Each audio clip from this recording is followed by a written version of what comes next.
Hello, everyone, and thank you for joining us this evening as we listen to our dear friend and colleague from PeerK12, Nicole Bernstein, who will be presenting on the ethnic studies origin story. Tonight, Nicole will be your primary speaker, and I'm here to support and answer questions. If you have questions while we're presenting, go ahead and type them into the comment section on the platform where you're watching, and we may put them on the screen. Please be polite. And Nicole, I will hand it over to you. Thank you so much. Thank you. Okay, so this is a presentation that I know that a lot of people probably feel that they know a lot about ethnic studies already, but I guarantee you there's going to be some things in this presentation that you probably haven't seen, or that you haven't seen it put together in quite the same way. So I really appreciate the opportunity. Let's see how this works. Okay, so our agenda today is, first I'm going to dive into a little bit of the data around education and why it's so concerning to us. Then I will go straight into the ethnic studies origin story. I'll talk a little bit about intersectionality and what that means within the ethnic studies universe, why identity really matters and who's who, systems of power and oppression, which is a major theme, decolonization, the fact that it is actually not a metaphor, it is literal. And then we're going to close out with just a few comments about the new ethnic studies bill that is potentially going to be reviewed and discussed in committee here in California, Assembly Bill 1468, the ethnic studies bill with content standards and transparency clause. We do have some questions on that, and you'll see why after I finish my presentation.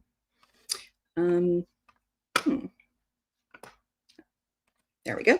Had to find the button. So PeerK, we have been around since 2021. Actually, we started a little bit before that, but officially from 2021. And we work primarily with parents, with students, with teachers. We work with elected officials, both at the district level and the state and also at the federal level. And our main mission is to find the sources of Jew hate that is institutional in the K-12 ecosystem and remove it. We're under no illusions that we can solve anti-Semitism, but what we can do is make sure that it doesn't pop up in curriculum, in classrooms, teacher training, and in general in the K-12 space. We do a lot of incident response and resolution, helping parents manage that process. We monitor and we track and we document as much as we possibly can what's going on in classrooms and in school districts. We connect and partner with as many people as possible. There are a lot of people looking at this, a lot of people concerned about these issues, and we like to partner with as many of them as possible. We do train and educate as many parents and educators as possible. There are a lot of nuances to the issue of anti-Semitism and anti-Israel sentiment that not a lot of administrators or principals or teachers really understand and know about, and frankly, they shouldn't have to. So we do a lot of that. And last but not least, we advocate and we activate. And by that, I mean at all levels of government. So that's a little bit about us. Here's kind of like our origin story, how we came into being was we were hearing a lot of, oh, there's nothing to see here. These Jewish kids, whether they were in high school, middle school, or on college campuses, they were getting harassed. There was a lot of anti-Semitism going on. But a lot of times there was some iffiness about whether that was free speech or whether it was hate speech. And a lot of times the administrators didn't really know the difference. Most often we heard was, oh, there's nothing to see here. It's just harmless political viewpoints and free speech. I'm going to show you why that is actually not the case. And once you see it, I don't think you'll be able to unsee it. And at least then we'll be on the same page. So first, let me just dive into some of the concerning data that we have been dealing with for a very long time with regards to the beliefs of Americans under the age of 25. Almost 80% of them believe that all white people are oppressors and all people of color are oppressed. Now, this is from a Harvard Harris poll from December of 2023. I did go back and look for updated stats, and most of these are actually the same. Some are a little bit worse. I do have some updated numbers in the end. Just over 50% believe that this oppressor versus oppressed ideology is helpful to our society. 67% believe that Jews are oppressors. 50% believe that Hamas are legitimate resistance fighters. 60% believe that Hamas was justified on October 7th. It's actually a little bit even hard for me to say that because it's physically painful to acknowledge it. 60% believe that Israel is committing genocide in Gaza. 51% of Americans under the age of 25 support Hamas more than they support Israel. This is one of the updated stats from May of 2024. So we didn't really make any progress. And in fact, I would argue that we kind of went backwards a little bit. 56% believe that Israel is to blame for the war in Gaza. They actually do not blame Hamas at all, 56%. 73% believe the Hamas numbers for casualties are accurate. This maybe it wasn't so shocking, but what was really interesting to me is in the same poll, 62% of all Democrats believed that the casualty numbers were accurate. And that is very concerning because there is, generally speaking, a very huge divide between what Americans over the age of 25 believe about Israel, Hamas, Gaza, the Middle East, and what people under 25 believe. Okay, so now let's dive into a little bit more of the specifics for school districts and student spending. This is national data. We have almost 50 million students registered in public schools. On average, we spend almost $18,000 per student per year. There are almost 18,000 school districts and almost 100,000 different schools in America. Here in California, we are the largest state in regards to number of students enrolled and number of districts. We have almost 6 million students. We spend slightly more than the national average at 18,000. This varies dramatically between districts, but that is the average for California. We have just over 1,000 school districts and 7,500 different schools. Now, the reason this is important for the conversation is that every school district is its own sort of political island. The school board for each of these school districts, for all 1,000 of them, they make all of the rules and regulations and policies for the school district. They make all the decisions. And so what happens in one school district does not necessarily happen in any of the other school districts unless school districts decide to copy or follow suit. And that does happen sometimes. So you can imagine how difficult it is to track anti-Semitism incidents in districts here in California when we've got more than 1,000 of them to keep track of. Well, we're not doing so great, even though we are spending a lot of money in general as Americans. I believe we are in the world somewhere around number 7 or 8 in terms of spending on students. But we're not really getting the results that you would assume. So California ranks 18th out of the 50 states for spending per student. But in terms of the overall achievement, we are ranked 41st. And that's pretty dismal. Full 71% of our fourth graders cannot read at grade level, and they can't do math at grade level, right around 65% of them. That is really troubling. And this is really not improved at all. Even before COVID, actually, our numbers were pretty bad. In 8th grade, it really doesn't get any better. I would say it got a little bit worse because the reading stayed the same, but the math is worse. It's unsurprising, I guess, because in 2019, the National Education Association had a new business item up for review, and everyone who was there voted, and they defeated a resolution to center student learning as the priority for the association. So I guess it's unsurprising that we are doing not great in terms of student achievement when student learning is actually not the most important thing for our National Educator Association. I guess it is unsurprising then that a full 43% of American parents as of August of 24 are satisfied. Sorry, only 43% of parents are satisfied with the quality of K-12 education here in the States. Not ideal.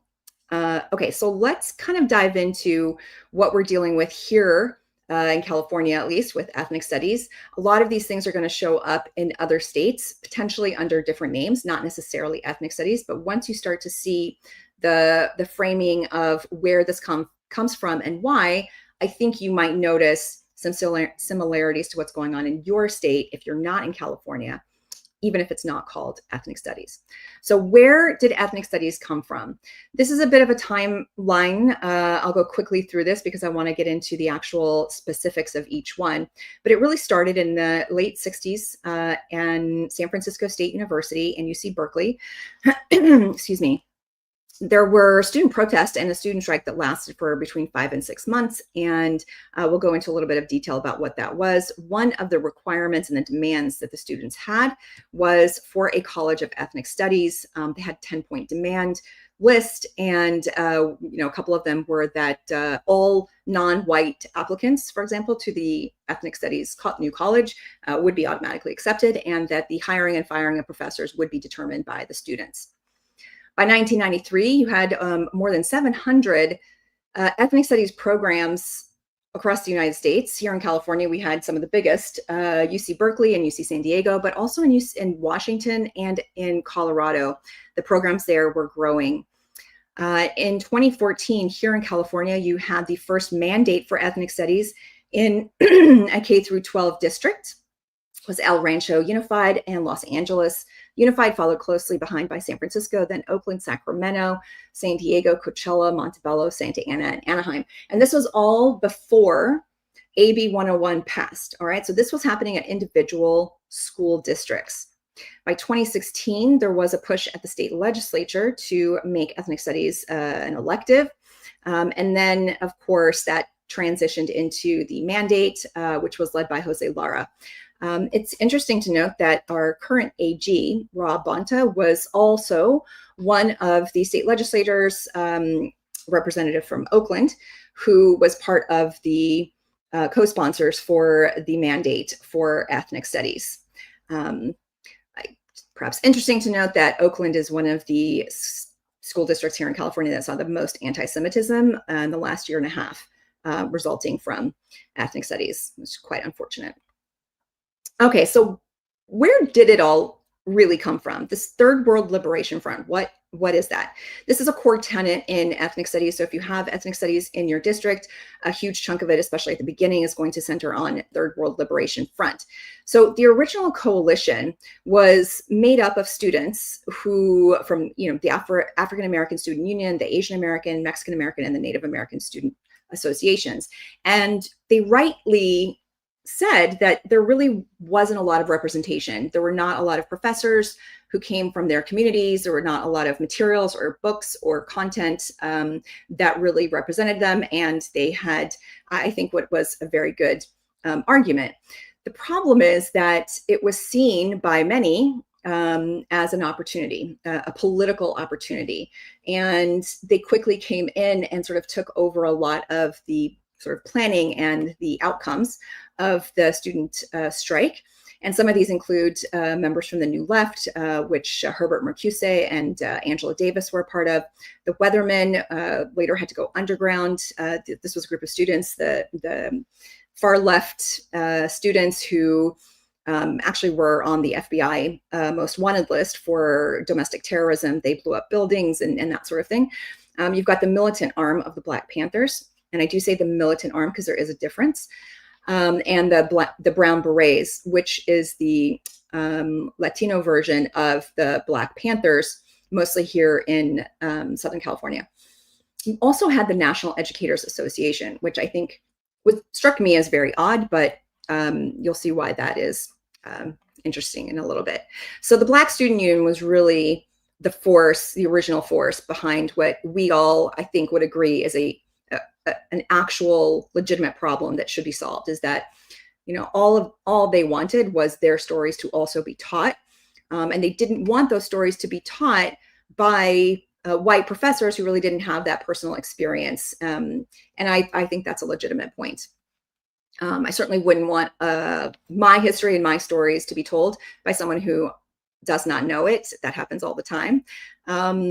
So again, these were valid points. The problem was it did get a little bit hijacked. So what we all thought we were getting with ethnic studies was this bringing together of ethnicities, this sharing of cultures, this learning about people who and communities who we really had no exposure to previously, and that we would get to know them and understand where they were coming from and really have a better understanding in general of not only California, but also the entire nation. What we got instead, actually, was very, very different. So you have a very polarizing white people versus people of color. It's colonizer versus the indigenous. It's oppressor versus oppressed. It's the individual versus collective. It's capitalism versus communism, and it's democracy versus anarchy. And you'll notice that democracy is, in this context, a negative, as is capitalism. And communism and anarchy are actually on the positive side. These are the two books here that you can see that are used. The Pedagogy of the Oppressed is used to train teachers, and the Rethinking Ethnic Studies is used often in classrooms. So Paulo Freire, The Pedagogy of the Oppressed, one of the things he says in the book is that there is no such thing as neutral education. Education either functions as an instrument to bring about conformity or freedom. Interesting. Definitely could debate that. Sorry, one thing I wanted to make note of before we continue is if you notice the image on the front of the book. This is a rifle gun with a pencil sort of fashioned on the end of it. Just keep that image in your mind because a picture is worth 1,000 words. When I saw these books, it triggered a lot of memories and things that I had learned about in the past. I'm a bit of a history nerd, and so knowing about the history is something that came very easily to me. I also happen to have grandparents who were Holocaust survivors, and so I heard a lot of stories from the old country, from Russia, from the Bolshevik Revolution, from the Nazis, and I had all of these stories in my mind when I started seeing all of these ethnic studies imagery coming out. This poster is from 1949 from China when communist Maoism was really taking hold. And you'll notice the similarities here in the imagery. Imagery is very, very important in ethnic studies. These pictures, these illustrations really tell the story of what the goal is for this movement. Here again, this is from 1917, the Bolshevik Revolution. And this is a poster that I actually saw in my son's elementary school classroom. This is a poster from the California Teachers Association about the union. Now, I'm no graphic artist, but there are some striking similarities in these two posters that it would be sort of hard to imagine it wasn't a direct copy paste. Here's another image from the Bolshevik Revolution. The font there at the bottom is kind of hard to read. So it says, "The hand that will rule the world, one big union." And you've got all of the workers coming together with one fist. This again is a poster I've seen in my son's classroom from the California Teachers Association. You'll notice the striking similarities. These are posters from the original Third World Liberation Front protests from the student strikes. And you'll notice, here, these are very old and grainy, but these are original. So here you have the Third World Liberation Front, and here you've got, the administration, and you see the visual difference between the fist and the sort of, fingers crossed, hoping for the best. Here again, this is something that we've seen a lot actually over the last 15 years. The Third World Liberation Front, the on strike, shut it down. Whatever you do, make sure you're shutting it down, whether it's the school, whether it's a freeway, whether it's a grocery store or, airports or whatever it is you're doing with your protest, make sure it gets shut down so that nobody can go about their business. They must pay attention. So whenever I talk about these fists, this is where I usually end up. And I like to ask the students especially what the fist reminds them of. And they always say Black Lives Matter. Now, this is a quote from Melina Abdullah, and she was the founder of Black Lives Matter here in Los Angeles, one of the founders. And she said that ethnic studies is the most enduring victory of the Black Power movement. Interesting. in recent years, my experience with the Black Lives Matter movement has been one that sort of moved away from the sentiment of the statement Black Lives Matter and towards something very, very different. And this was something that sort of you see over and over again whenever Black Lives Matter has a protest or posts something online. It is always about settler colonialism. It's all about Palestinian liberation. It's always about hashtag Free Palestine. I never understood the connection until I started looking into ethnic studies. Okay, and this is where we start the conversation a little bit about intersectionality. So intersectionality is where you have two parts of your persona, your identity, that come in contact with each other and then also bring you in contact with other people. This right here is Huey Newton, and he was one of the leaders of the militant Black Panther Party. And this guy right here, if you can see him, is none other than Yasser Arafat. The more I looked into it, the more images and photos I found of the Black Panthers and the PLO. They often met in Algiers. They would train together, and they really did take on a lot of each other's identity, I guess, and movement. So you have Huey Newton coming back to the States after training with the PLO, and he is saying things like, quote, Israel was created by Western imperialism. America must die so that the world can live. Now that's pretty extreme, even for a Marxist revolutionary like the Black Panthers. But it was the specific words, imperialism, is something really to kind of pay attention to, because it wasn't the first time that imperialism was used in the context of the United States. This man is Nikita Khrushchev, and in 1960, he came to the United Nations and he gave sort of a fiery speech. It's sort of the infamous, did he slam the shoe on the podium or not moment at the General Assembly.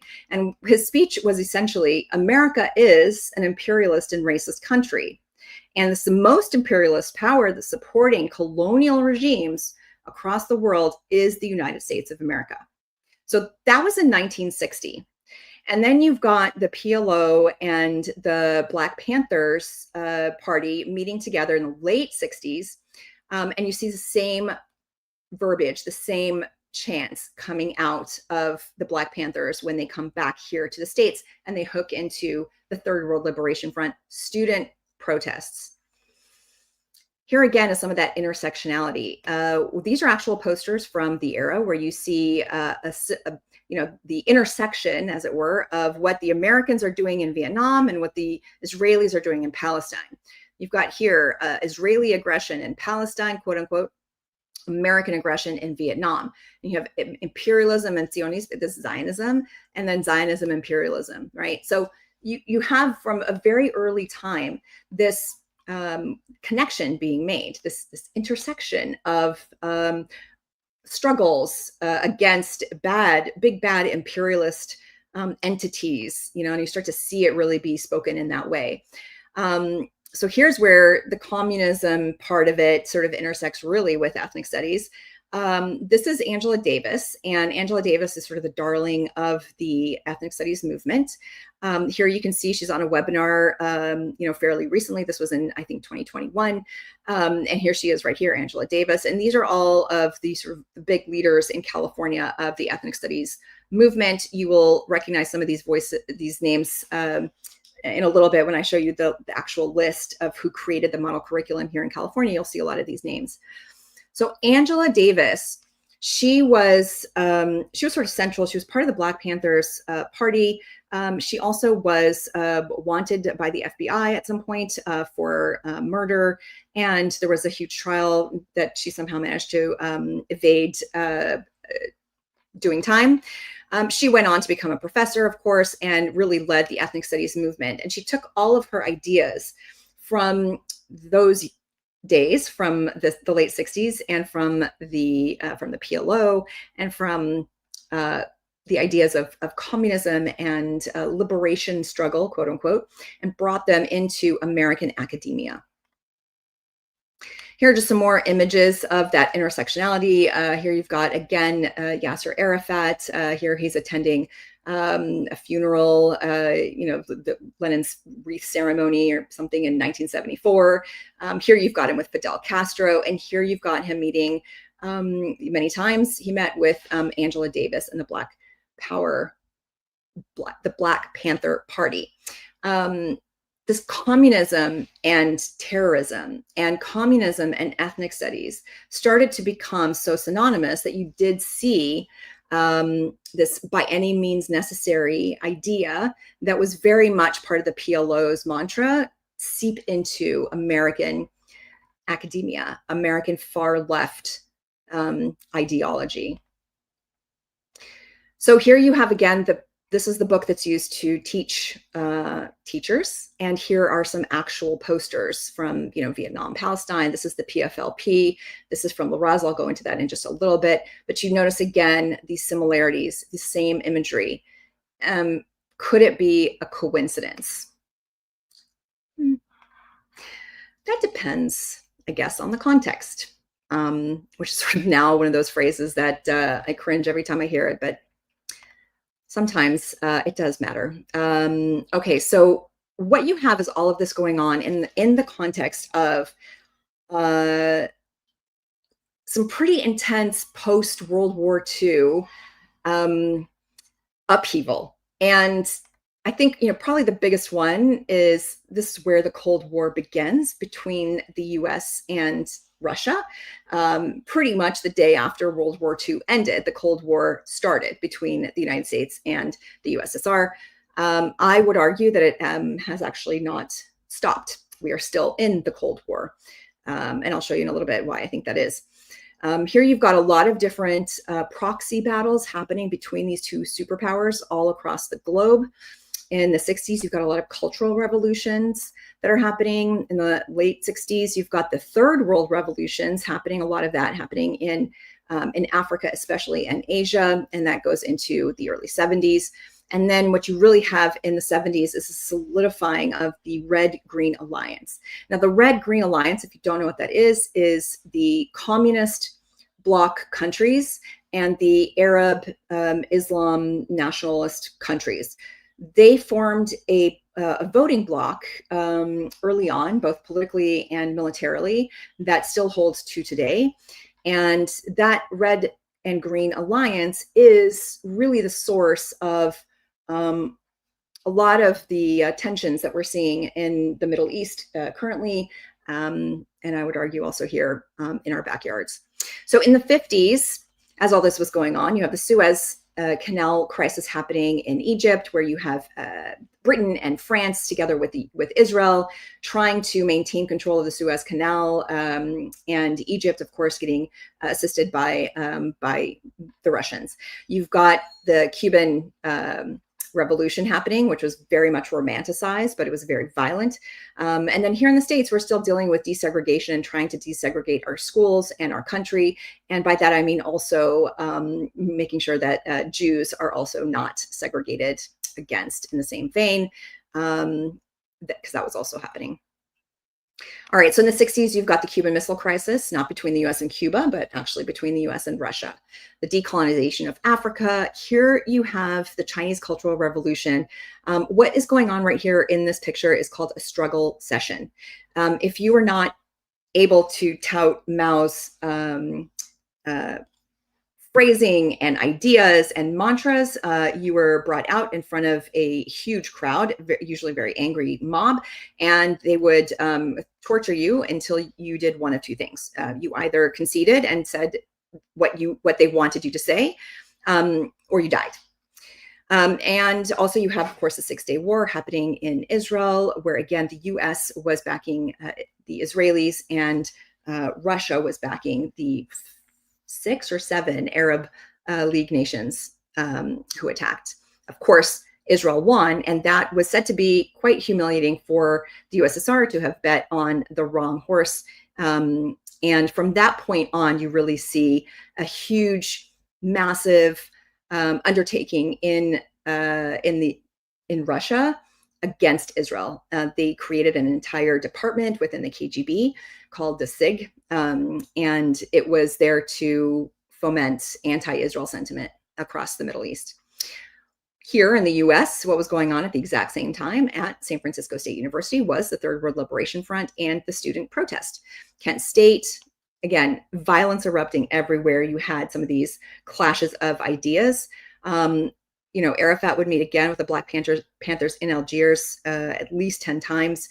And then, of course, all of the very fun and amusing rumors. There's actual CIA reports about this, about how Arafat was actually a KGB agent, not so secret. There's Angela Davis again with Fidel Castro. You've got, of course, the Munich Olympics massacre. This is where terrorism, as we know it today, really starts to unravel. At the UN in 1975, the Red-Green Alliance has its first real proof of concept, okay? Resolution 339 was passed stating that Zionism equals racism. The only reason that passed is because there were so many new countries that had been backed by Russia during the decolonization of those countries, especially in Africa and Asia, that they really had sort of a monopoly on the votes. And because you had that Red-Green Alliance, they were able to have enough votes to pass this resolution. It was later revoked, repealed. I think it was in 1993 that it was repealed, but the damage was done, and we are still dealing with it today. This last one is the Iranian Islamic Revolution. We had a hostage crisis there as well. We had over, I want to say 52-ish Americans, I think that's accurate, being held hostage from the American embassy. They were held for 444 days. And actually the yellow ribbon that I wear now for our Israeli hostages, that's where it came from, is if you were around back then all across America, yellow ribbons were tied to pretty much anything that would stand still as a sign of let's not forget our hostages. I will say one more thing about the Iranian Revolution. It was led primarily by the far left, communist Marxist in the country, and college students. So Ahmadinejad was a college student. He was one of the students who took the hostages. He actually burst into the American embassy, and he was one of them who took them hostage. And shortly after they succeeded in this revolution, the far leftist and Marxist were all, I think, summarily executed, and the Islamic Revolution was a success in their eyes. Okay, so intersectionality brings us back sort of full circle to this. When I look at these two posters, I don't actually see a very big difference. And again, all of these things build on to one another and come together in the ethnic studies ideology, framework for viewing the world. It's not, it's really not about teaching real history of American minorities. It's, again, that's what we thought it was. What it really is about is this power struggle between Marxist communism, totalitarianism, and Western values and democracy and capitalism. I would argue that ethnic studies is really nothing more than recycled communist propaganda, unfortunately. Now, I mentioned this KGB department before. This is Yuri Andropov. He was the head of the KGB at the time when this department was formed. And he said that they had a very simple strategy, that they were going to take a very virulent strain of America hatred. They were going to infuse it with a little bit of sort of Marxist-Leninist thought, that they felt like they could be successful with that in the Islamic world. They already had some deep anti-Semitism in the Islamic world at the time. All they had to do was sort of, really kind of fill in some of the gaps, where the story was that they just told over and over again was that the United States and Israel were fascist and they were imperialist. Zionism was redefined into something quite bad We get very upset when people try to redefine Zionism away from what it actually is, which is just the belief that Jews have a right to exist and to have self-determination in their ancestral homeland. Well, that definition was removed completely and replaced with, it is racism, it is fascism, it is imperialism, it is bad. And it really stuck. And the reason it stuck is because the Russians had endless capacity for production of books and articles and films and reproductions, and they translated it into every language imaginable, and they put it out. They had sort of sleeper cells kind of everywhere, and they would just put everything out and just let it kind of, just needed a little bit of a flicker, and it would be snatched up by whoever the locals were, and sort of, here, see proof. This is the proof. You need a boogeyman? We got it. It's to the point where, you've got, so this professor, he's a professor of ethnic studies at Cal State U in San Marcos. And this is a recent quote. He actually wrote an article about, 3 months ago. And this was in his article, that ethnic studies is a fundamental critique of power. It's firmly rooted in global calls for decolonization and anti-imperial struggle. Again, this is what the KGB was talking about.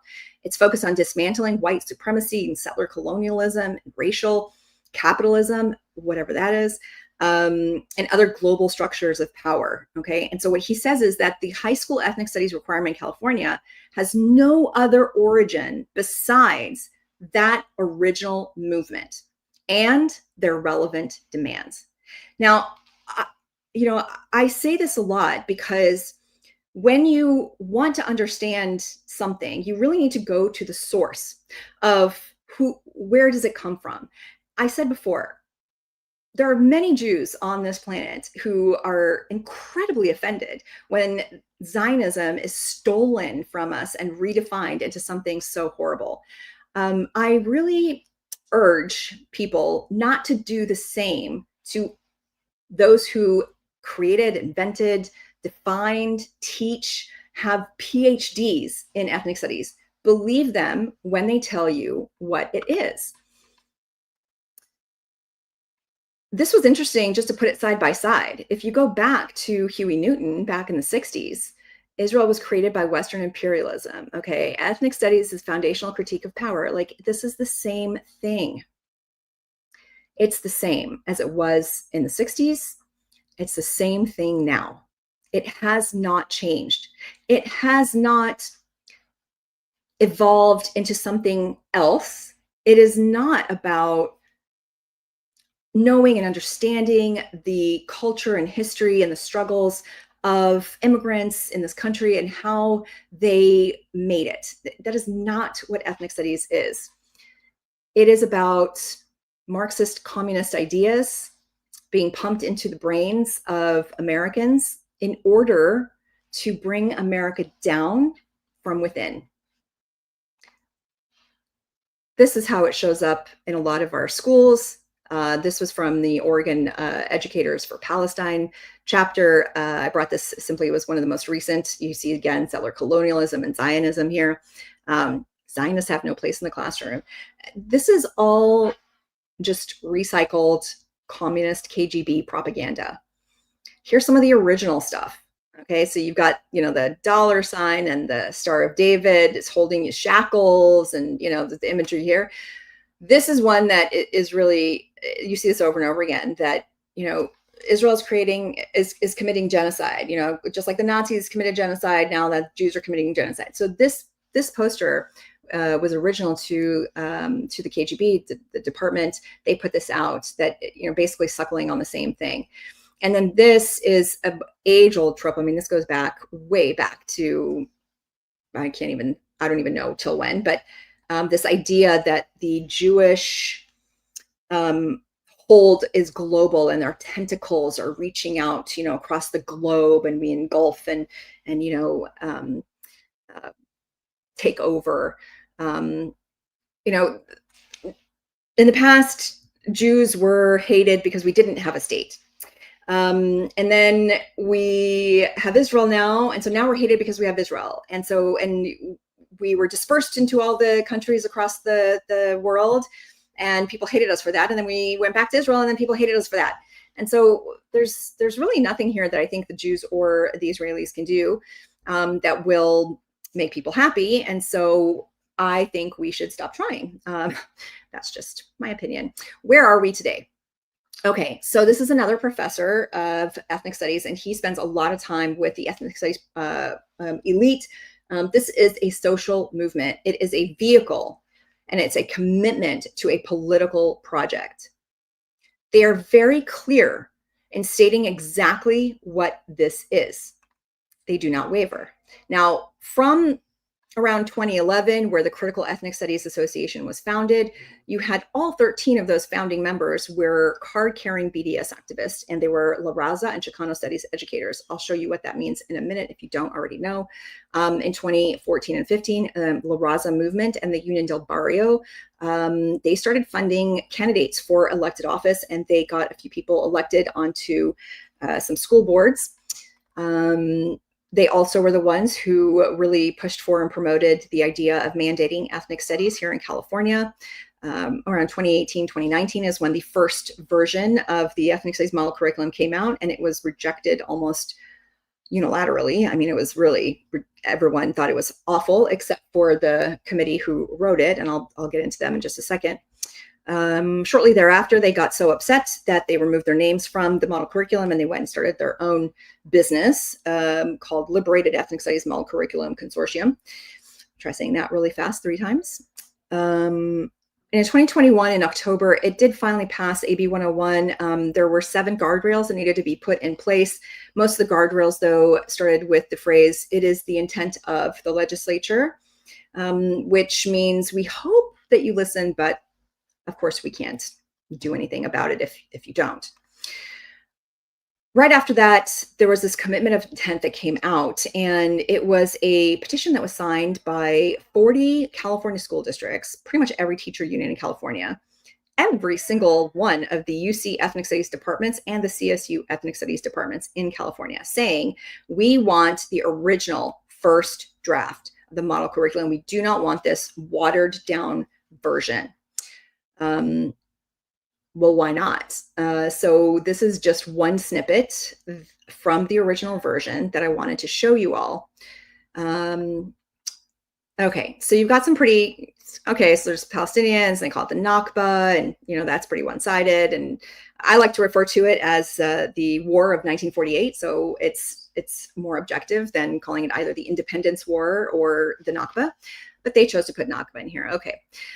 Who are they choosing to uphold as, significant figures to cover? You've got Edward Said, you've got Linda Sarsour, Rashida Tlaib, Ilan Omar, Helen Thomas. These were all, very anti-Semitic figures. But it was this stuff that really caught my attention, especially the last one. It does teach, the model curriculum does teach about boycott, divest, and sanction on Israel. It combines, this Palestinian struggle with Black Lives Matter, and then they have this thing called comparative border studies. I don't know about you, but there, in my opinion, not 2 borders on this planet that could be less alike than the border of Mexico and Palestine.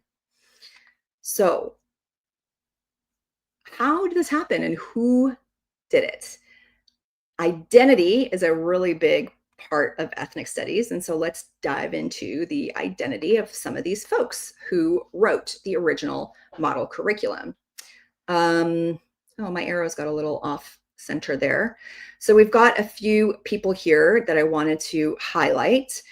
Teresa Montano, here you've got Lupa Cardona and Samia Shaman. And they are all part, when we looked them up, they were all part of this Liberated Ethnic Studies group, which is very interesting. This is back in 2020, 2021 from their website. Real ethnic studies. Now, this is important. They are the real ethnic studies practitioners, okay? Not the watered down ethnic studies trying to reframe, redefine, and revise. They're the real thing. They launched with a lot of lesson plans on Palestine. They actually didn't have any other lesson plans or curriculum other than Palestine, which I thought was odd. So when you look into what they had available at the time. They have since taken these pages down. I think they got a lot of bad press. You see a clear obsession with Israel.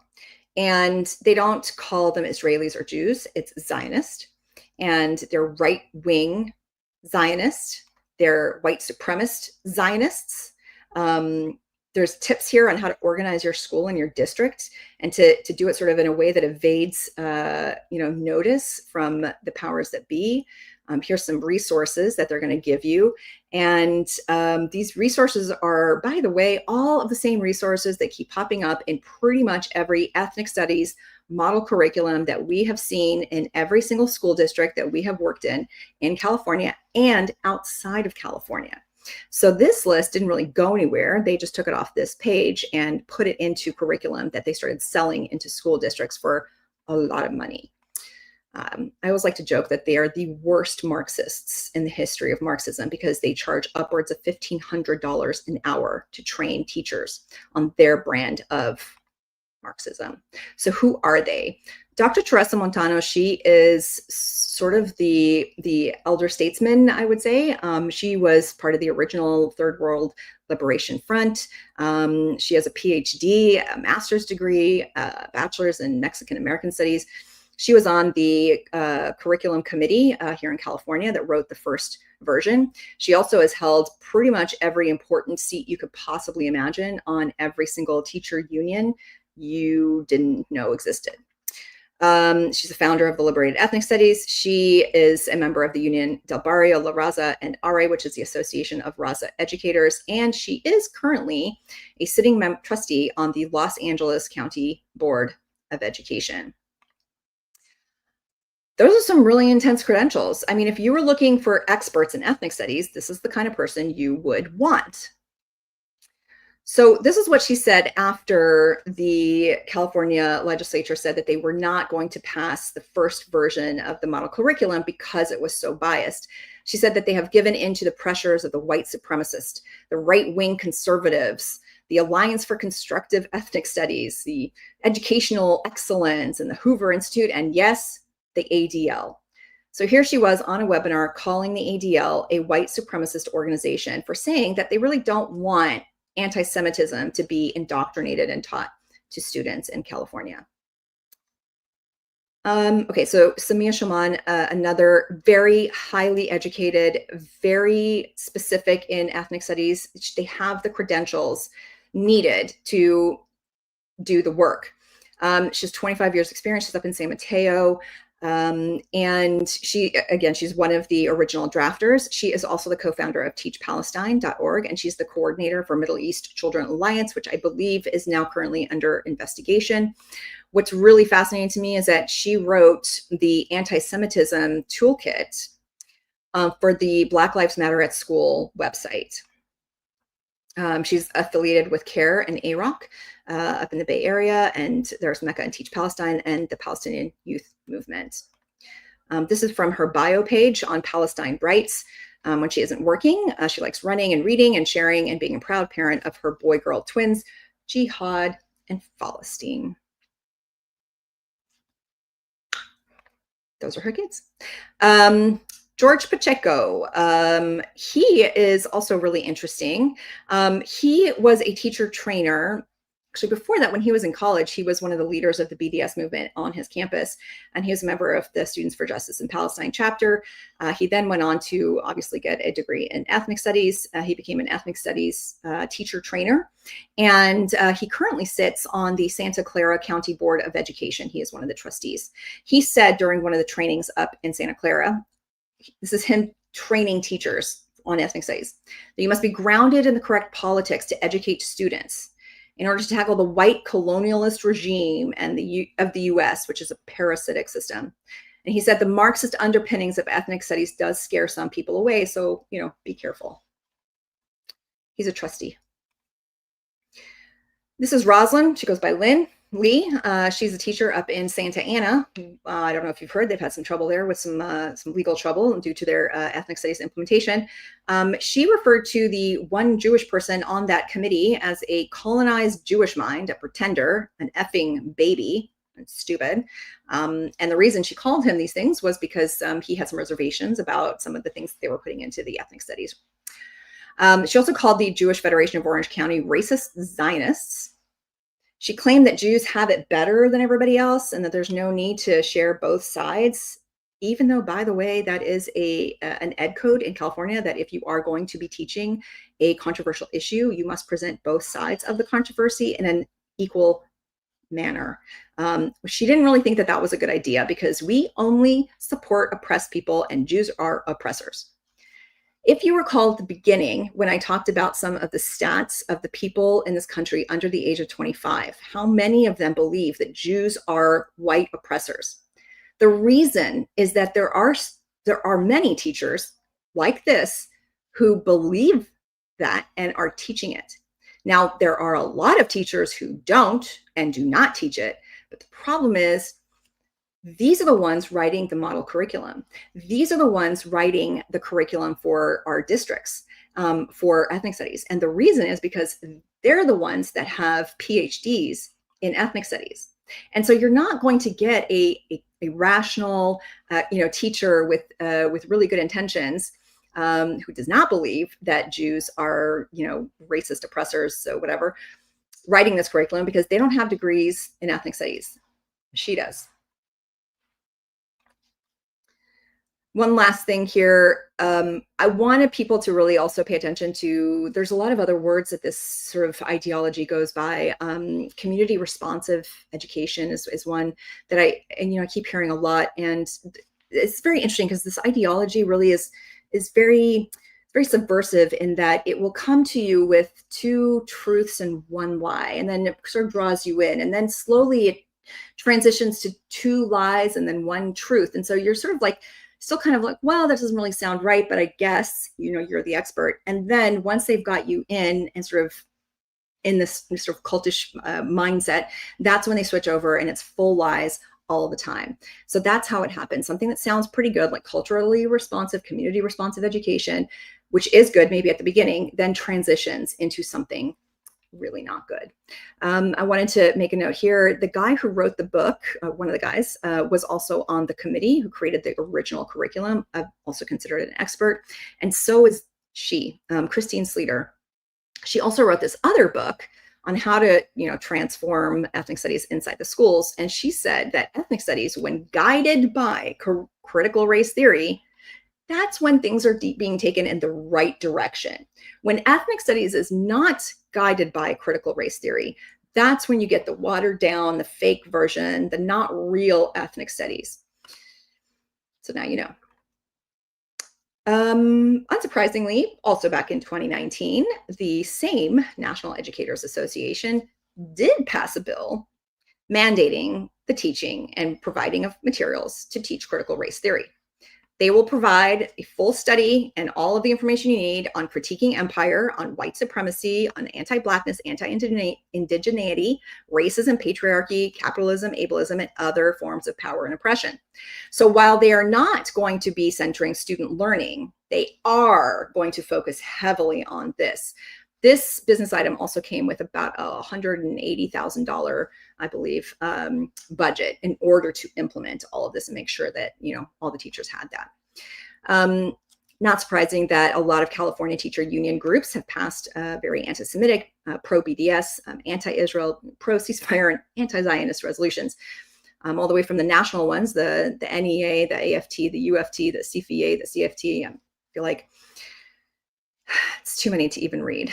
So they're really in charge of curriculum. They're in charge of what the teachers teach. They're in charge of how much teachers get paid, and it's really like there's really a monopoly here that I find as a parent very difficult to push back on because I just don't have as much power.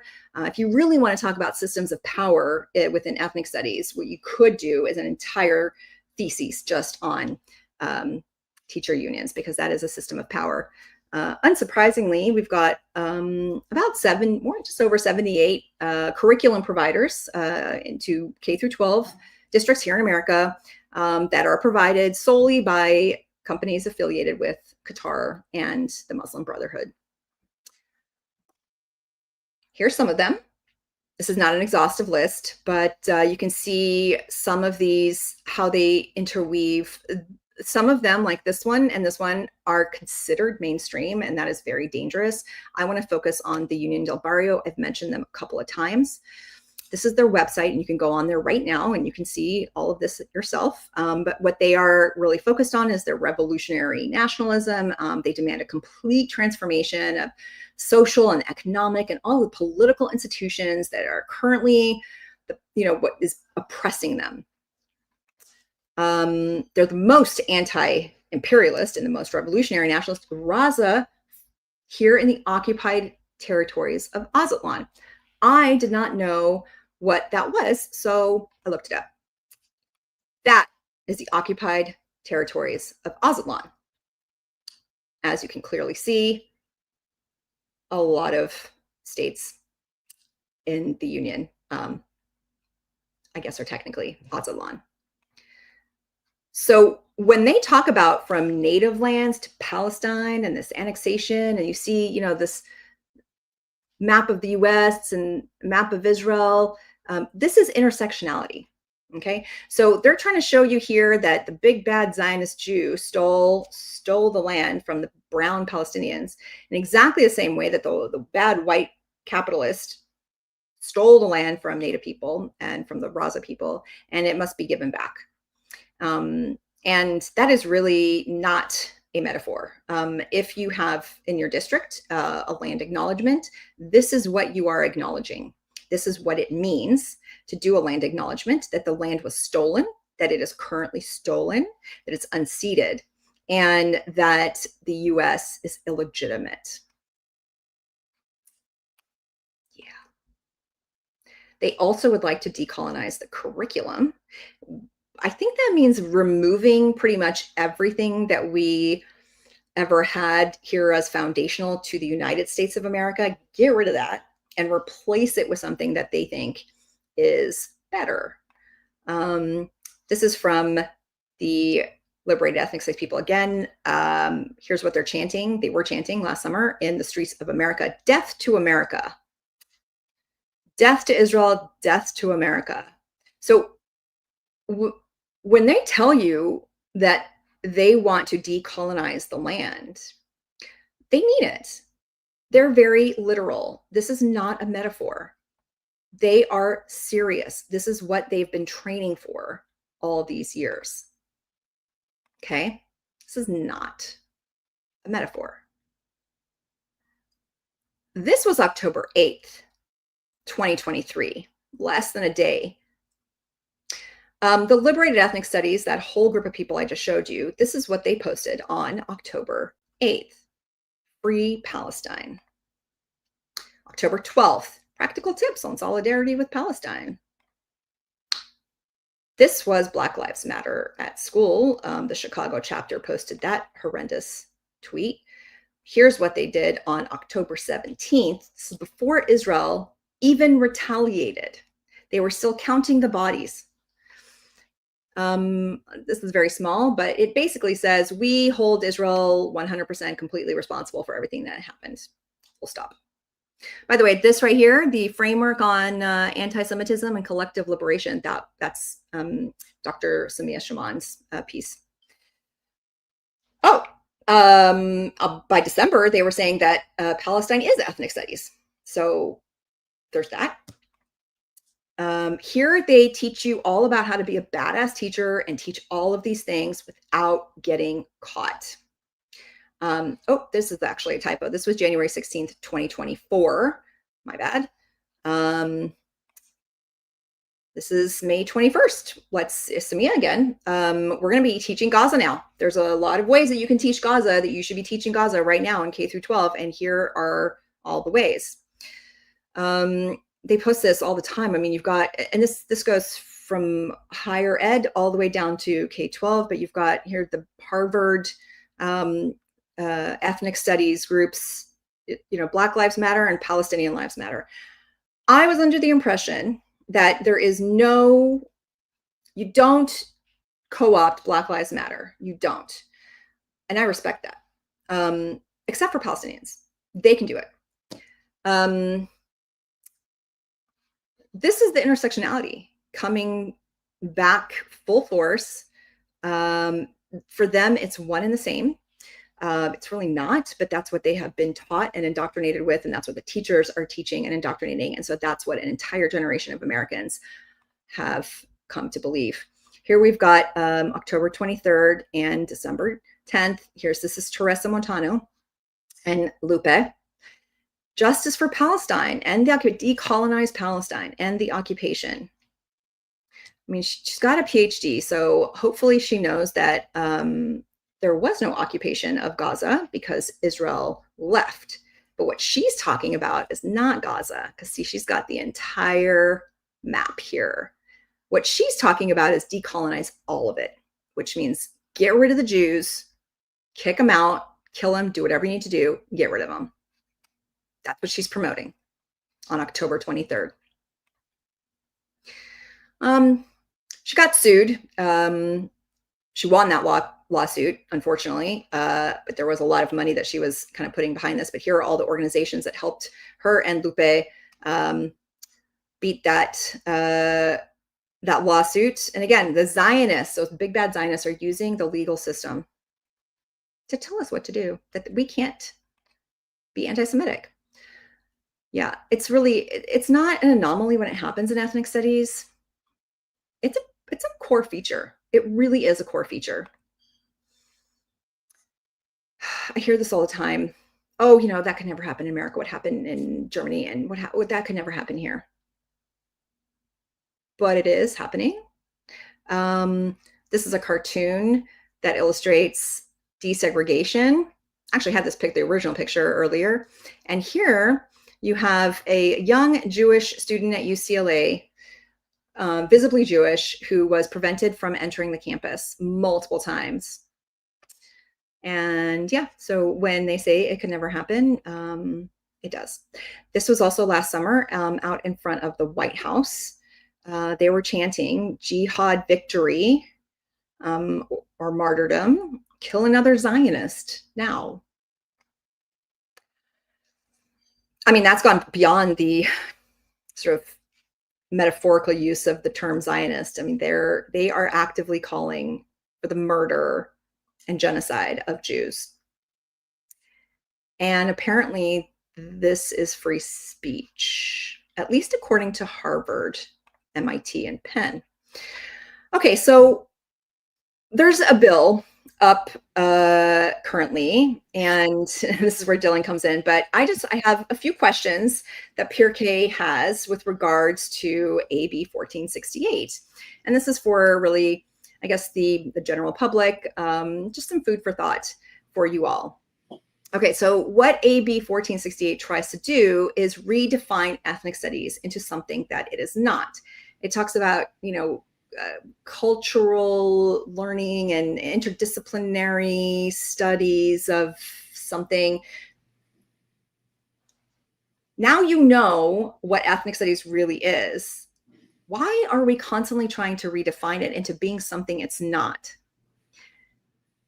By the way, this is one of the main reasons why it is being opposed by pretty much every single ethnic studies practitioner, PhD teacher in the country, is because it's not real ethnic studies what they're proposing to do.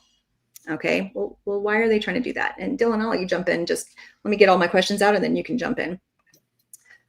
The bill looks to assign another group of ethnic studies experts to create and then vet the curriculum, create the standards, and then vet all of the curriculum from all of the districts. They're supposed to, upload it for transparency. So we did that already, and it did not work out. So why are we doing this again?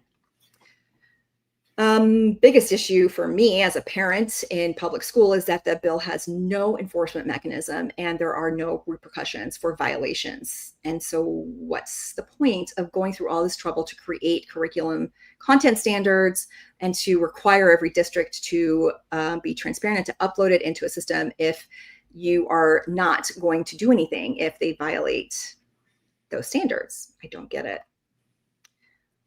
Teacher unions and all of the experts oppose these content standards and the transparency clause with every fiber of their being. I mean, it's offensive to them to even be required to show what they are teaching in class. And that's why they don't like this bill.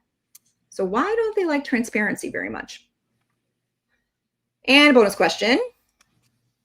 Why are we making it this easy for liberated ethnic studies to become the de facto admissions requirement for UC and CSU by elevating ethnic studies at the K through 12 level to the same level of importance as math and English and history and science? Dylan? So I don't have answers to those questions. I have more questions of my own. But first and foremost, I just wanted to, as we reach the end of tonight's presentation, I just wanted to thank you for presenting this outstanding look at what ethnic studies is and where it comes from. I think that is something that a lot of people have misunderstood. I misunderstood it until very recently, and I intend to correct that record now and moving forward. But thank you for showing this this background. One of the things that I thought we should mention is a quick update on the status of this bill. Is it okay to go into that? Yes, absolutely. Perfect. So many of you may know that AB 1468 is currently pending in the legislature. The California legislature has several important dates and deadlines that need to be that a bill needs to surpass, typically in a committee hearing. In the California legislature, there are two types of committees. There are policy committees and fiscal committees. We are now currently in the policy committee phase of the California legislative session, moving quickly into some of the fiscal aspects as we get to budget time. But right now, AB 1468 is not currently on the last available agenda for the Education Committee, which had, in order to meet its first deadline. So the first deadline that all bills must pass in California that are policy bills is May 2nd. That have that will have a fiscal impact on the state. So that deadline is May 2nd, which is this Friday. The Assembly Education Committee has its final hearing before that on Wednesday afternoon. Initially, when you look at that, you think, okay, great. And again, ICANN is opposed to the bill because we have concerns around the standards component, which we'll talk about in a future webinar.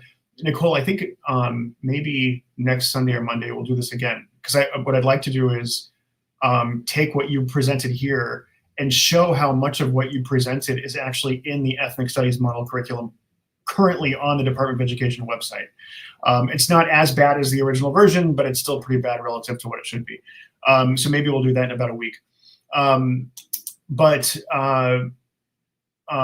what we're looking at now is this deadline for Wednesday. Currently, this 1468 is not on the agenda, which again, we are pleased about because we are opposed because of these standards, much of which would be built off of what Nicole has presented tonight, which is what core ethnic studies is. So for us, we see that as a relatively good thing, but there's kind of an asterisk attached to that. The chair of the Education Committee on Friday afternoon sent a letter to the Assembly Rules Committee asking for a waiver of the Policy Committee deadline for 1468. So what this means is that and that waiver, by the way, was granted this morning in the Rules Committee.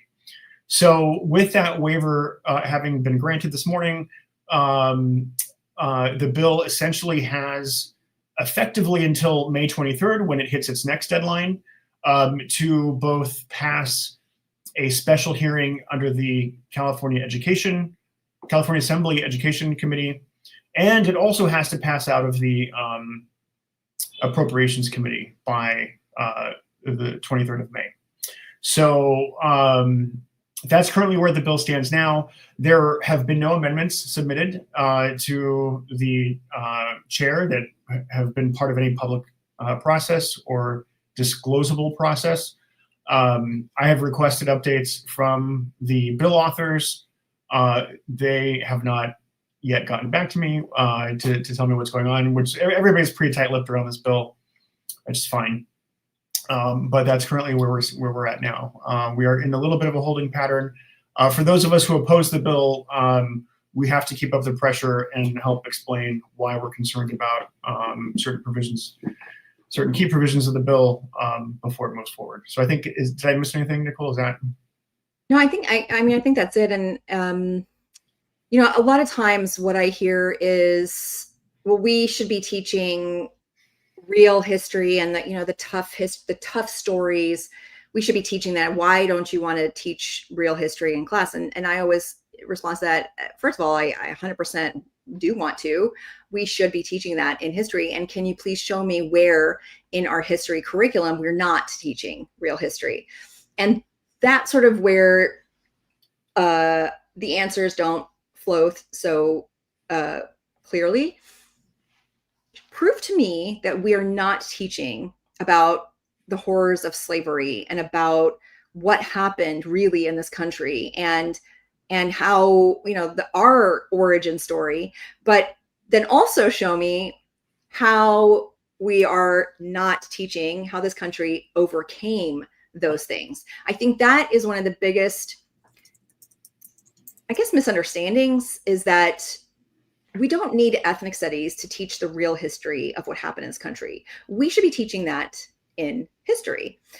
I don't know of any schools, at least that I've heard of, that aren't teaching real history here in California or across the US. So when they conflate teaching real history with ethnic studies, and the only way that we can be able to teach the real stories and the marginalized voices is through ethnic studies, I'm sorry, but I have to call BS, because I have yet to have a single one of those people prove to me that we're not currently doing that already. So why would we need another class on top of what our students are already needing to do? Especially when you have 70% of 8th graders in this state cannot read at grade level. Like, we should be focused on that and what's going on there than bringing in all of this stuff. And by the way, a lot of the materials that are brought in for ethnic studies are not books by celebrated ethnically diverse authors. That's not what this is, because that's not real ethnic studies. Real ethnic studies is talking about Marxist, revolution, about armed revolution, about overthrowing a system that you disagree with in a violent way. That's what it is. And so when we're talking about do we want ethnic studies or not, do we want real history, that's what we're talking about. And there was a question about a measurable description of what ethnic studies is. And so yes and no. There's what the bill defines as what it thinks ethnic studies is, which is not really what it is. And then it also says that it would like to create a advisory committee in order to create that description. And that advisory committee needs to be comprised of ethnic studies experts, which we already tried before. You just showed who they are, by the way. That's who they are. Identity. Their identity is a very important piece of this. And they have proven to us that when they are given a mandate to create ethnic studies description, curriculum, and content in the real ethnic studies framework, they gave us the original draft. And they were very offended, by the way, that we all collectively as Californians rejected it. They were very offended. They continue to be offended that anybody would ever dare say that their real version of ethnic studies is unacceptable. They call that a system of power. They call that oppression. So, the measurable description of what they want it to be, it is confused, because what they want is for the ethnic studies experts to create that description. Can I also, yeah, so I'll put up on the screen that question. So is there a clear mission statement or object tied to driving or what ethnic studies is, quote, meant to be? It must be missing the mark majorly, or there isn't a measurable description. And so I think, Nicole, you just answered that point, I think, very clearly in terms of how we would expect certain standards to be applied, especially as it relates to doing something that's more along the lines of multicultural education. But I wanted to share these guiding values and principles of ethnic studies on the screen. Can you see it okay, Nicole? Yes. Okay. Mm-hmm. So these are 6 guiding values. We only see 3, but yeah. I'm gonna pull them up here. Can we see that? Okay, cool. So the first 3, can you see them? Let me see that. Yes. Perfect. Beautiful. All right. So, and again, one of the things, Nicole, that you had mentioned was about 2 truths and a lie, and then 2 lies and truth. And you kind of see there are some nice sounding principles in this guide. By the way, this is from the California Department of Education. It's at cde.ca.gov. Right, you can just Google California Ethnic Studies Curriculum. This will come up. It is on the .gov website. Okay, so when I read these, bear that in mind. So, and again, a lot of these sound okay. Cultivating empathy, nothing wrong with that. Community actualization, cultural perpetuity, self-worth, self-determination, and the holistic exactly of all and holistic well-being of all participants. Except for Jews, especially Native peoples and Black, Indigenous, and people of color. 2, celebrate and honor Native peoples of the land and communities of Black, Indigenous, and people of color by providing a space to share their stories of success, community collaboration, and solidarity, along with their intellectual and cultural wealth. Center and place high value on the pre-colonial ancestral knowledge, narratives, and communal experiences of Native peoples and people of color and groups that are typically marginalized in society. And in 4, we won't go too far into this, but I want you guys to see this: critique empire building in history and its relationship to white supremacy, racism, and other forms of power and oppression. So here you start to get into the anti-American, anti-West type perceptions, right, or ideologies. Number 5, challenge racist, bigoted, discriminatory, and imperialist colonial beliefs and practices on multiple levels. And then finally, 6, connect ourselves, and this is probably the soul of ethnic studies, is how I see it here. Number 6, connect ourselves to past and contemporary social movements that struggle for social justice and an equitable and democratic society, and conceptualize, imagine, and build new possibilities for a post-racist, post-systemic racism society that promotes collective narratives of transformative resistance, critical hope, and radical healing. So, except for Zionists. Except for Zionists, and who knows what transformative resistance is. Well, I mean, transformative resistance is right. By any means, it's globalize the Intifada is what that is. So there is a footnote here I wanted to mention on number 4. Again, critique empire building in history and its relationship to white supremacy and other forms of power and oppression. Footnote here for number 22, such as, but not limited to, the patriarchy, the cis hetero patriarchy, exploitative economic systems, ableism, ageism, anthropocentrism. For those who don't know what anthropocentrism is, that is a opposition. You want to be opposed to anthropocentrism, which means to put the person at the center of all things. This is an anti-capitalist, anti-development, anti-human, pro-environmentalist ideology. Xenophobia, misogyny, anti-Semitism is mentioned. Anti-Blackness, anti-indigeneity, Islamophobia, and transphobia. So all of this currently is in the California Department of Education Ethnic Studies core values and principles, guiding values and principles of ethnic studies. Yeah. So that's where all of that And one thing I also want to note on this is that I hear a lot of school administrators and board members say, well, we're using the model curriculum, so we're good. And the thing is that when the curriculum was first released and everyone was so shocked, what they did was they took certain things out. They did manage to put in a few things, like they added anti-Semitism into that, which it had not been. And they added a few lesson plans that were provided by some organizations in the Jewish community. I think especially important was one from Jemena, which there's not a lot of people really know and understand the history of Jews in the Middle East. When you ask people what the Farhud was, they don't know. A lot of Jews don't really know, especially if it's not your, it doesn't come from your part of the Jewish family tree. You might not know about this. And so that was an important thing to put in there. But it's still the same model curriculum that those people had created, that the experts had created. So when they say we're using the model curriculum, we're good, that doesn't actually mean there's nothing in here that's bad. That just means the very worst few things were taken out and the rest of it they left in that we're now using.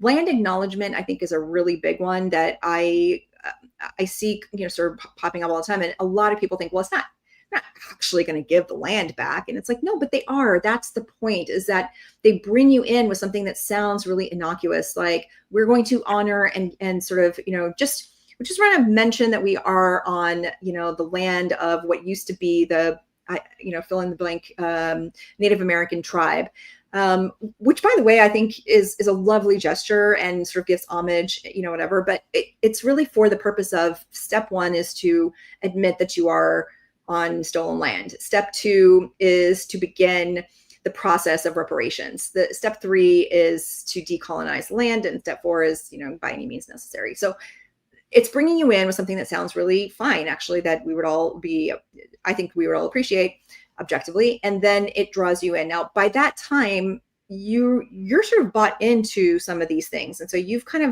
been drawn in by some of these things that sound okay, empathy, great, I love that. So you've already bought in. So when you're in sort of halfway, taking a step back and saying, wait a second, I think I might have made a mistake here. It doesn't usually happen. And they're kind of building on that. That's the whole point of it. It's very, very similar in a lot of ways to how a cult operates. It brings you in, it grabs you in with little things, and there's a sense of community and a sense of belonging to something that's bigger than yourself. And it's very appealing. The problem is that once you're in, that's where things start to really shift. And that's where it stops being two truths in one line, it switches. But by then you're so far gone that it's really hard for you to come out of it. There was another question that sort of flashed up here. Yeah, it was this one. Did the legislature ever define ethnic studies properly? I thought they left out a definition that would require it to be anything more than a multicultural education if a district decides that's all they want it to be. So to answer your question, Scott, the answer is no. At least in my opinion, the legislature has never defined ethnic studies properly. The closest would be Assembly Bill 2016, which was passed and signed into law in 2016, which was the bill that required the Department of Education to create the initial curriculum that eventually came out and was insanely extreme in 2019. But actually, I think the problem, Scott, is deeper than that, because it's not just that the legislature has never defined ethnic studies properly. And even in 1468, it is not defined. I actually believe that legislators do not know what you have all just seen here tonight. I actually believe that many legislators believe that ethnic studies and multicultural education are the same thing, and that ethnic studies is just a more defined version of that happens to sometimes get into the weeds if it's taught improperly. To answer your question, Scott, the answer is no. Not only is it no, but I think there's a deep misunderstanding in the legislature. Yeah, I think the big part of the problem also is this notion that AB 101 and AB 1468, neither of them really provide a mechanism for oversight. It's the parents are left to really fend for ourselves, in that, well, if you don't like something that's being taught or it's making you uncomfortable, then maybe we should just move your child out of the classroom for this one lesson because they're going to be a little bit uncomfortable and maybe they don't want that. And the thing is that it's really, the onus is really on the parent and the students to kind of stand up and say no. And because every single district is its own island, you're seeing that happen and sort of play out over and over and over again to parents and students all across the state, all across the country. It's maybe called something different in different states, but when these are the ideologies that are driving the curriculum, there's a real problem here. And so, and by the way, we have content standards for English and history and science and math, and those content standards are not being enforced either. So you have in history class today, for years, you've had rogue teachers teaching whatever they want, whether it's in the curriculum or not. You could have the most amazing school board who is really diligent and looking at everything and making sure that everything that they're bringing into the district is top notch. And they have no way of knowing if the teachers are using it or if they're bringing in their own material given to them by some rogue teacher union, rep who is part of this ideological movement. And again, I'm not saying that all teacher union members are, but the ones who are so well placed in positions of authority and power that they're the ones setting the agenda. So even if you have two people who are completely and totally indoctrinated on board with this, and they're in charge of providing materials for 14 school districts, right? Then guess what? You have 14 school districts worth of sort of innocent teachers who don't really know anything about this, who are trusting the experts to give them the information, and they're trusting, and they're being taken advantage of. So that's a very big issue here that I think also is not really talked about a lot. We talk about the teachers union as being, one of the biggest obstacles. Not everybody in the teacher union is bad, but there are a few key people who really are, and they're the ones kind of making all of the decisions for everybody else. And so it's very, very much the one bad apple is sort of ruining it for everybody else. Maybe we'll answer one last question and then we'll close it out. So Corinne had a great question. As a follow-on, have the redundancies with history curriculum been highlighted, and since when do public schools legally teach to specific political alignment? Do you mind if I No, and they are not allowed to. They are not supposed to. It is illegal. Do you mind if I elaborate? You can give the more proper, but mine was like, no.